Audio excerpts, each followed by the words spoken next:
बोले व्यक्ति को चाहिए कि सारे गुण अवगुण, गुण अवगुण दोनों चीज। हमारी समस्या क्या है कि हम भगवान के पास तो जाते हैं, लेकिन जो अच्छी बात है वो तो कहते हैं। हम गुरुजनों के पास जाते हैं तो जो हमारी अच्छाई है वो सारी बखान करते हैं कि महाराज जी फिर मैंने ये किया था, पर महाराज जी मैं ऐसे जप कर लेता हूँ, पर मैं अयोध्या गया था, मैंने वहाँ ये सेवा करी थी।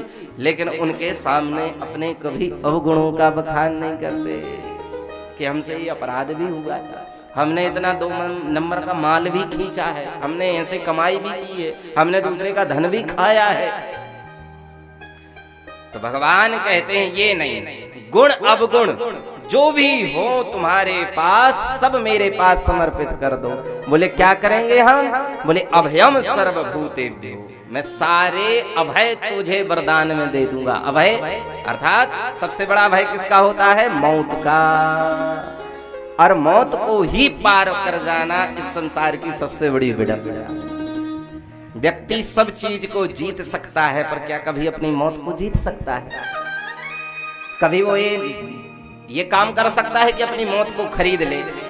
कितना भी बड़ा अरबपति खरबपति पैसों की गिड्डियों पर सोने वाला व्यक्ति क्यों ना हो, पर वो अपनी मौत को नहीं खरीद सकता। ना तो वो कहीं से खरीदी जा सकती है, ना कहीं किसी पेड़ में लगी है कि हिला करके उसका फल ले लिया जाए। तो मौत से बचाने वाला केवल और केवल एक ही देवता है, वो स्वयं है परब्रह्म परमात्मा। वो कहते हैं मेरी शरण में आओ तो अभयम सर्वभूतेभ्यो, जो सबसे बड़ा भय है मौत का, ददामि तद्व्रतम मम, मैं उस अभय दान दे दूंगा, उस मौत से तुम कभी डरोगे नहीं। आएगी तो तुमको जैसे ध्रुव जी उस मौत को पार करके मौत के सिर पर पैर रख करके ध्रुव जी महाराज गए थे ध्रुव लोक को, ऐसे तुम भी इस भवसागर से पार हो।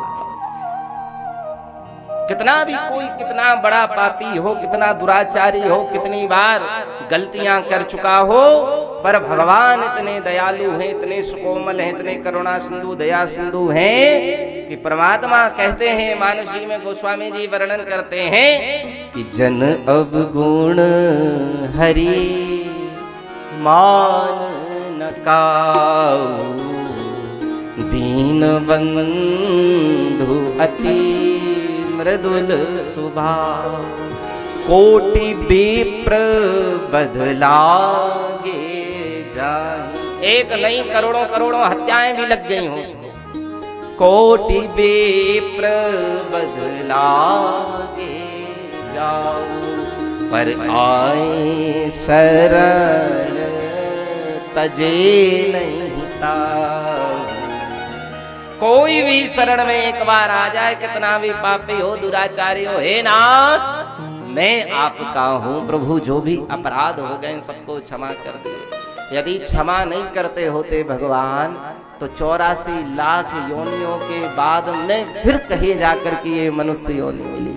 उनकी दया तो थी ना, और इतनी बड़ी दया क्या कम है कि जहां आंख लगानी थी वहां आंख ही लगाई, जहां कान लगाना था वहां कान लगा दिया, जहां हाथ की जरूरत थी वहां हाथ। अब थोड़ा कभी कभी विचार कर लो, यदि ये आंख यहां से उठा करके यहां कर दिया होता 1 इंच नीचे, यदि ये हाथ यहां से उठा करके यहां थोड़ा आगे कर दिया होता, कुछ भी इधर का थोड़ा नाक इधर कर दी होती, तो फिर क्या होता? तो ये कम कृपा दया है कि चलने फिरने देखने बोलने चालने सब कुछ लायक बना दिया है।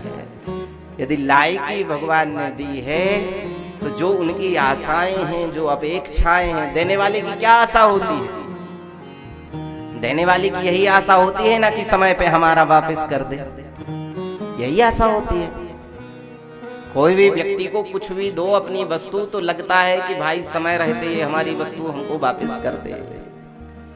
तो कभी ये विचार किया कि भगवान ने इतना सुंदर शरीर बना करके हमको दिया है, तो क्या हमारा कर्तव्य नहीं है, हमारा दायित्व नहीं है कि इसको हम बढ़िया सुरक्षित रूप से ऐसे के ऐसे ही उसको सुपुर्द कर दें?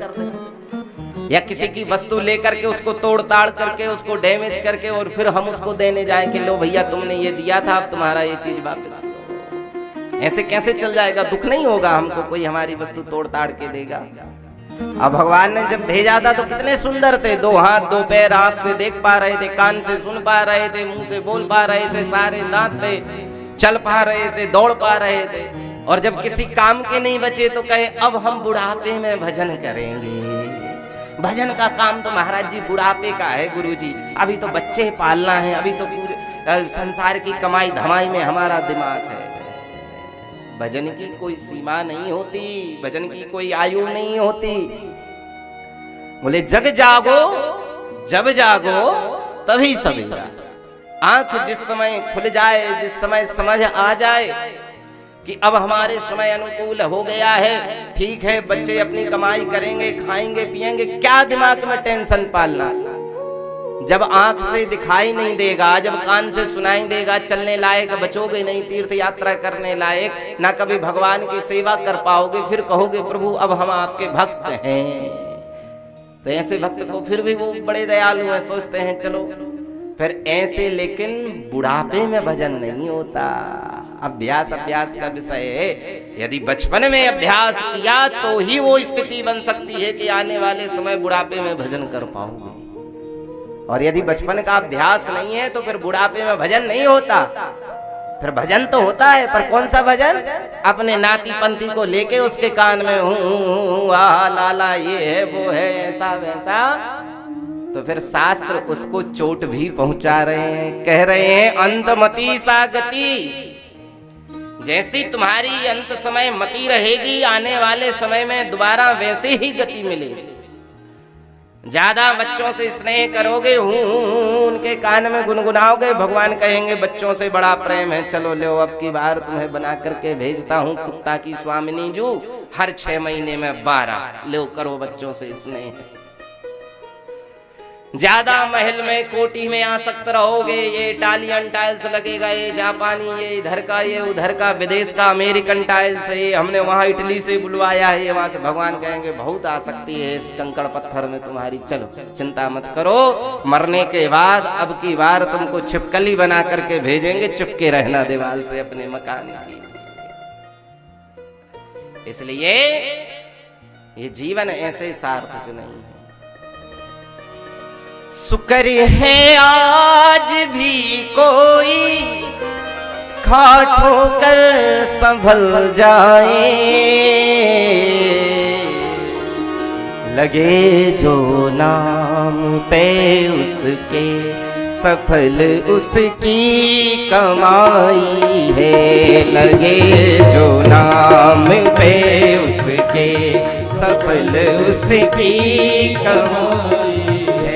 बहुत भटका हूँ दुनिया में मगर अब होश आई है, बहुत भटका हूँ दुनिया में मगर अब होश आई है, कि मैंने जिंदगी अपनी यूं ही निष्फल गवाई है, कि मैं अपनी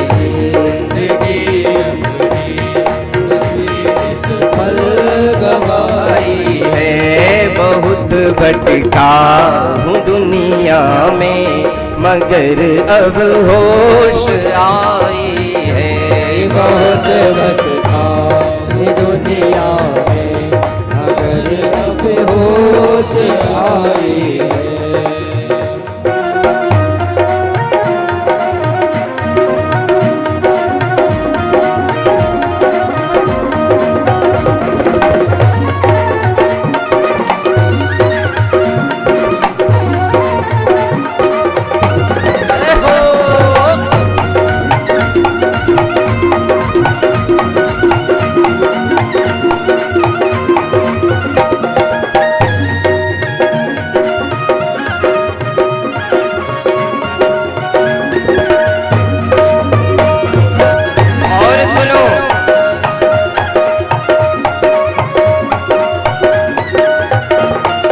निभाया साथ ना मेरा मुसीबत में किसी ने भी, निभाया साथ ना मेरा मुसीबत में किसी ने, निभाया साथ ना मेरा मुसीबत में किसी ने भी, निभाया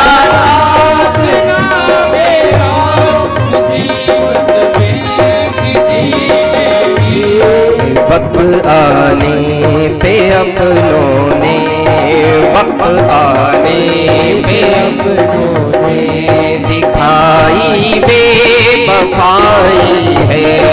वक्त आने पे अपनों दिखाई है।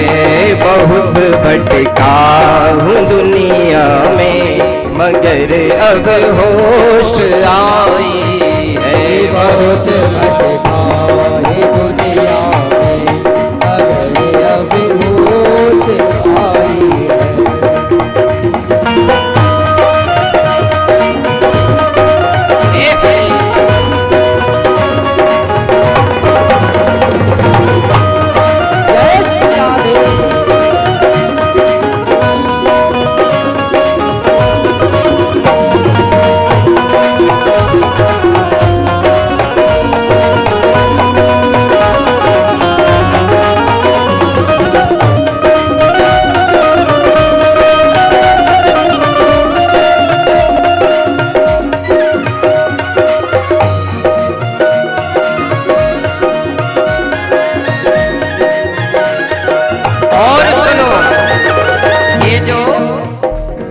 बहन पाल रखे हो ना कि ये मेरे, वो मेरा, ये रिश्तेदार मेरा है, वो संबंधी हमारा है, ये यार मेरा है। समझता था जिन्हें अपना अपनों से कहीं ज्यादा, समझता था जिन्हें अपना अपनों से ज्यादा, समझता था जिन्हें अपना अपनों से कहीं ज्यादा, समझता था जिन्हें अपनों से ज्यादा। वक्त आने पे अपनों ने, वक्त आने पे अपनों ने दिखाई बेवफाई है। वक्त आने पे अपनों ने दिखाई बेवफाई है। बहुत भटका हूँ दुनिया में मगर अब होश आई है। बहुत भटका हूँ दुनिया में मगर अब होश आई है। हरी बोल।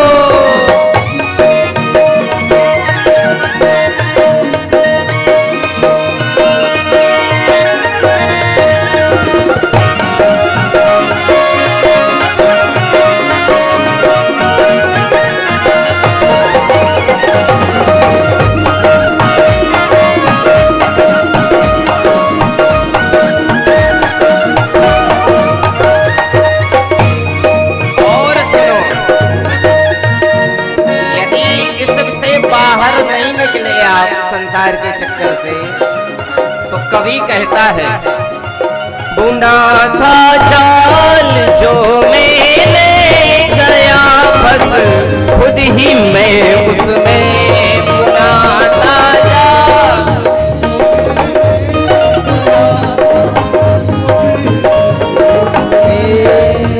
ये मेरा बेटा, ये मेरी बेटी, ये मेरा नाती, ये मेरा पति, क्या है दुनिया के जाल है। इसी माया चक्कर में बस करके उस मायापति से दूर है। बुना था जाल जो मैंने गया बस खुद ही मैं उसमें बुना था जाल जो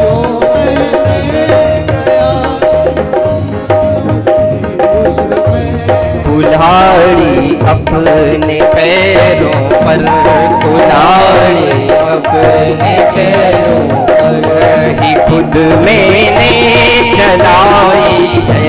कुल्हाड़ी अपने पैरों पर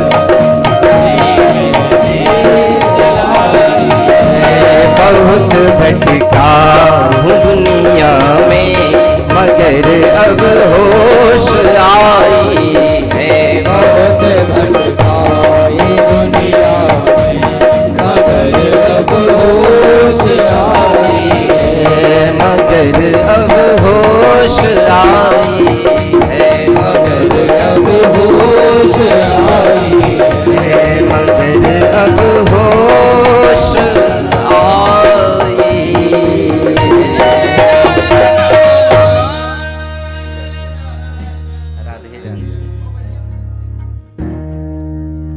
अगर है आज भी कोई घाटो कर संभल जाए और लगे जो नाम पे उसके, लगे जो नाम पे इसके, सफल उसकी कमाई है। बहुत भटका हूँ दुनिया में मगर अब होश आई है कि मैंने जिंदगी अपनी यूं ही निष्फल गवाई। अंगुलियों की शोभा, अंगुलियों की शोभा ऊपर अंगूठा चले इसमें नहीं है भैया, ये तो सारे संसार का चल रहा है। और जिस दिन ये अंगूठा नीचे चलने लगे यों यों, उसी दिन ये सफल हो गया। यही सबसे बड़ी कमाई है। और ये सबके पास यदि है वही बड़ा व्यक्ति है, बाकी सब भ्रम में है।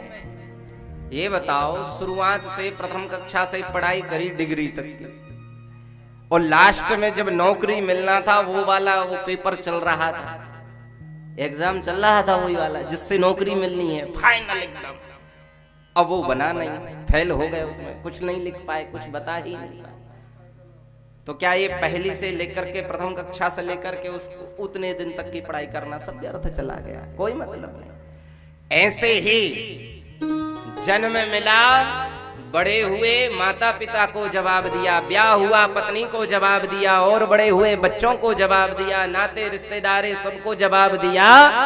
इस लोक में तो तुम पास हो गए, लेकिन जब परलोक पहुंचोगे और परमात्मा के पास फाइनली जब तुमको पेश किया जाएगा और वहां एकदम पूछा जाएगा और उस समय तुम फेल हो गए, क्या जवाब दोगे कि हम क्या पढ़े हैं, क्या लिखे?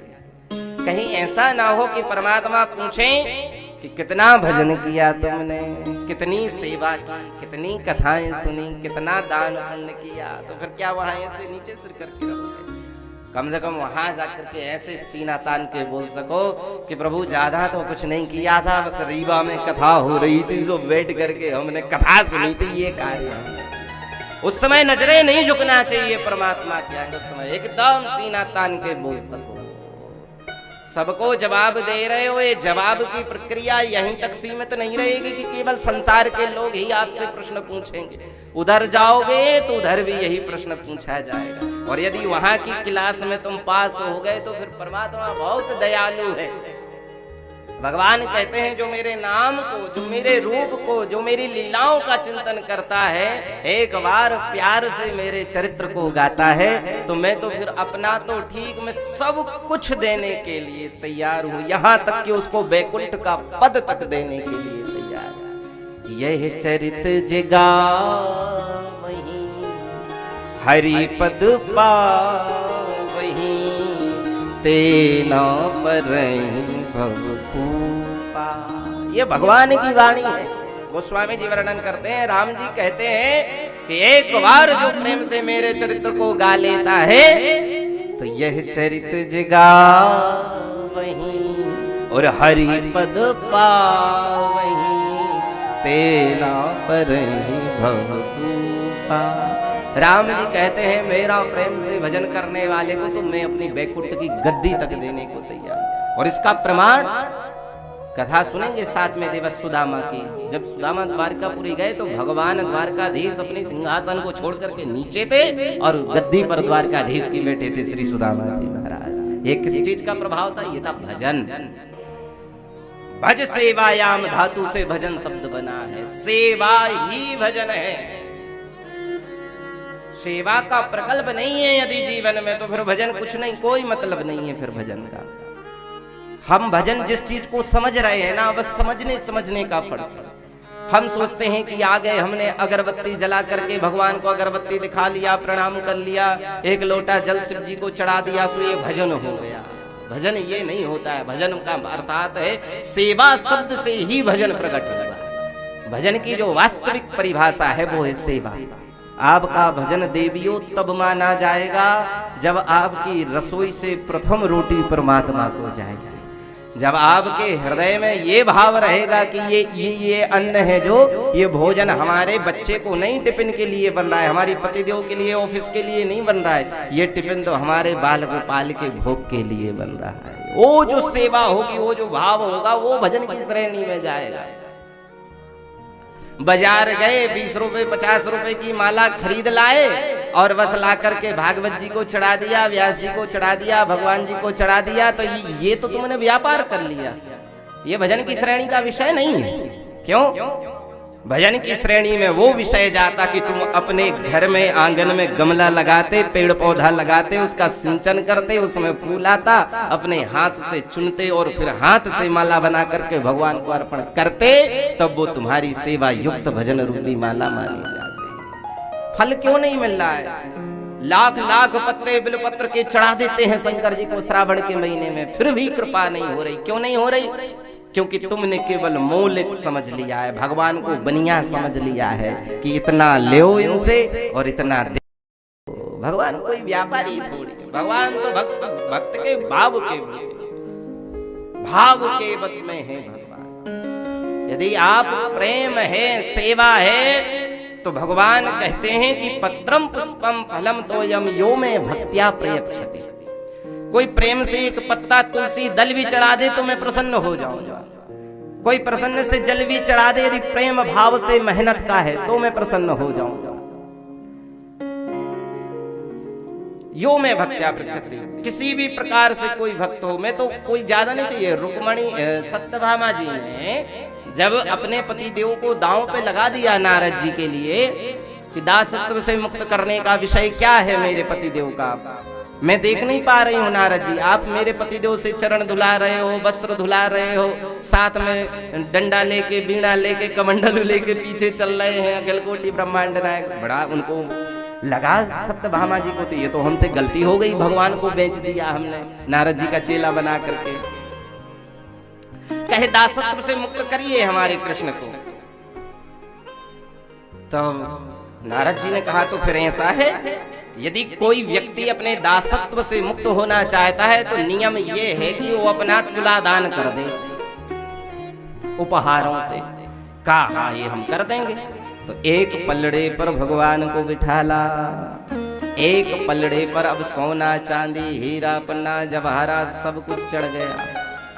सारे द्वारिका का सोना चढ़ गया, 16,108 पटरानियों के सारे आभूषण चढ़ गए, केवल मंगलसूत्र बचा था।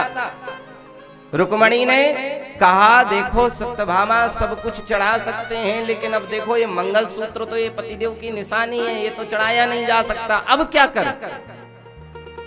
जब थक गई सत्यभामा जी, नारद जी के चरण पकड़े कि कुछ उपाय बताओ। तो भगवान ने कहा बस भाव के भूखे हैं, भले ही तुम सर्वस्व चढ़ा दो, लेकिन यदि तुमने जीवन में अपने भगवान को अर्पण की हुई वस्तु में तुलसी दल नहीं रखा, तो सारे व्यंजन, सारे आभूषण, संसार की सारी वस्तु भगवान कभी बिना तुलसी दल के स्वीकार नहीं करेंगे। इसलिए इसमें तुलसी पत्ता रखो, अपने आप भगवान स्वीकार कर लेंगे। और जैसे ही रुक्मणी जी गईं और एक तुलसी का पत्ता लाई और उस पे आभूषणों पे रखा, भगवान फट देसी ऊपर उठ गए, एकदम तुलादान हो गया, दासत्व से मुक्ति हो गई। अब ये बताइए कि यदि हम ये चिल्ला चिल्ला करके कह रहे हैं कि हम भगवान के भक्त हैं, हम भगवान के सेवक हैं, भगवान हमारे आराध्य हैं, तो इसकी निशानी क्या है आप लोगों के पास? कैसे स्वीकार करें? ज्ञानी जन कैसे स्वीकार करें कि आप भगवान के हैं? भगवान ने तो शर्त लगा दी कि बिना तुलसी के तो हम कोई वस्तु स्वीकार करेंगे ही नहीं, तो फिर भगवान स्वीकार कैसे कर लेंगे? अब मुझे बड़ा दुख होता है, संसार जगत में पता नहीं किन पाखंडियों ने प्रचलन चला दिया कि नहीं नहीं तुलसी नहीं पहन सकती माताएं, वो तो जब विधवा हो जाएंगी तभी तुलसी पहन सकती हैं, नहीं नहीं पुरुषों को तुलसी नहीं पहनना चाहिए। अरे ये बताओ, जब भगवान स्वीकार ही नहीं करेंगे तुलसी के, बने रहो कितने बड़े भक्त बनना है तुम्हें। अच्छा और बड़ी समस्या, कुछ लोग कहते हैं नहीं तुलसी पहनना चाहिए, लेकिन जब बाथरूम में जाएंगे तो फिर तुलसी उतार देनी चाहिए। हमने उनसे कहा कि यदि बाथरूम में गए और जय सिया राम हो गए फिर क्या होगा? बाथरूम में गए और माला तुलसी की कंठी उतार के रख दिए और उसी समय प्राण निकल गए, यही लिखा हो विधि का विधान। तो फिर जब तुलसी नहीं रहेगी तो परमात्मा स्वीकार कैसे करेंगे? भगवान उसी का भोग लगाते हैं जो जिसमें तुलसी दल हो, इसलिए तुलसी परम आवश्यक। कोई भी हो, हिंदू धर्म का, कोई भी वर्ण का हो, कोई भी जाति का हो, यदि तुलसी दल होगी तो ये चैतन्यता की शक्ति है भगवान की तुलसी। मैंने बताया था ना कल, चेतन स्वरूप में परमात्मा तुलसी महारानी के साथ हैं, सत्य स्वरूप में परमात्मा लक्ष्मी जी के साथ हैं, और आनंद रूप में वृंदावन धाम में राधा रानी जी के साथ भगवान। ये तीन ही स्वरूप हैं और परमात्मा। तो प्रत्येक वैष्णव के गले में तुलसी होना परम आवश्यक है। तुलसी होगी ना, फिर आप इस शरीर से दान करोगे, पुण्य करोगे, प्रसाद पाओगे, या कुछ भी गले के नीचे जो कुछ जाएगा वो सब ठाकुर जी की प्रसादी बन बन करके जाएगा। और फिर जैसा खाओगे अन्न वैसा होगा मन, और जैसा पियोगे पानी वैसी बोलोगे वाणी। लेकिन ये बड़ी तकलीफ का विषय है कि लोगों ने तिलक लगाना छोड़ दिया। वो जानते ही नहीं है तिलक की महिमा क्या होती है। शास्त्रों ने कहा था तिलकम हरि मंदिरम, ये जो तिलक होता है ये भगवान का मंदिर है। और भगवान कहाँ रहते हैं बताएं? भगवान तो मंदिर में ही रहते हैं ना। तो अब ये कौन समझेगा कि हमारे अंदर भगवान है कि नहीं? ये बात तो गोस्वामी जी ने लिखी है ना कि प्रत्येक जीव के अंदर परमात्मा है। ईश्वर अंश जीव अविनाशी चेतन अमल सहज सुखरासी। लेकिन ये प्रमाणित कैसे होगा? जब आप उस वेशभूषा में आएंगे। ये तिलक होगा, ये मंदिर है। बोले ये मंदिर क्या है? हमारा भाग्य ही हमारा मंदिर है। इसमें ये तिलक लगा है, एक तरफ राम बाम दिशि जानकी लखन दाहिनी ओर। ये जो आसन लगी है ये साक्षात श्री हनुमान जी महाराज। बीच में मध्य में जो बिंदी लगी हुई है, प्रकार हो सकता है श्री लगाते हैं संप्रदायों में, तो वो प्रकार है। तो मध्य में जो लगता है वो किशोरी जी का स्वरूप है, और अगल बगल में राम लक्ष्मण है। राम लक्ष्मण जानकी और हनुमान जी महाराज, और उनकी समस्त शक्तियां हैं तुलसी महारानी। और